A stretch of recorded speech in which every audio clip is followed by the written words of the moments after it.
மலை மலை வர வேண்டும். மக்கள் செழிக்க. அண்ணாமலை அண்ணாமலை ஆட்சிக்கு வர வேண்டும். தமிழ்நாடு செழிக்க. Hello friends, welcome to channel PJ Krishnan. இன்றைக்கி நம்ம பார்க்க போகிறது என்ன அப்படின்னு பார்த்தீங்கன்னா, திரு அண்ணாமலை அவர்களிடம் செய்தியாளர் சந்திப்பின் போது செய்தியாளர் ஒருவர், நீங்கள் பேசும்போது பெரியார் சிலையை எடுத்துகிட்டு திருவள்ளுவர் சிலையோ அல்லது சுதந்திர போராட்ட தலைவர்களோட சிலையோ வைக்கணும்னு பேசுனீங்க. ஆனால் பெரியாரோ சுதந்திர போராட்ட தியாகி தான், அவருக்கு தாமிரப்பட்டையும் கொடுத்துருக்காங்க.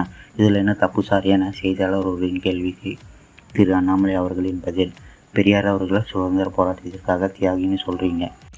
பெரியாரோட சிலையை இருக்கக்கூடாதுன்னு நாங்கள் சொல்லலை, இருக்கணும் தான் சொல்லுறோம். ஆனால் அவருடைய சிலை எங்கே இருக்கக்கூடாது என பாரதிய ஜனதா சொல்லுது. பெரியாரின் சிலையும் அவருடைய வாசகமும் எங்கே இருக்கக்கூடாதுன்னு பாரதிய ஜனதாவின் நிலைப்பாட்டை வைத்துள்ளது என திரு அண்ணாமலை அவர்கள் கூறியுள்ளார். ஆனால் சுதந்திரம் வேண்டாம் என்று சொன்னது 1941 அந்த பழைய ஹிஸ்ட்ரிக்குள்ளே போக விரும்பலைங்கன்னா, பெரியார் அவர்களுக்கு நாம் சிலை வைக்கலைன்னு சொல்லலை. பெரியார் அவர்கள் எங்கே இருக்கணுமோ பப்ளிக் பிளேஸில் நடுநிலையாக இருக்கட்டும். அங்கே எல்லா தலைவர்களும் இருக்காங்க. சில பேருக்கு சில பேரை பிடிக்காது. ஆனால் கோவிலை பொறுத்தவரை கடவுளை நம்பிய முத்துராமலிங்க தேவர் ஐயா சிலை மதுரை மீனாட்சி அம்மன் கோவிலுக்கு வெளியே இருக்கணும்னு நான் விரும்புகிறேன்.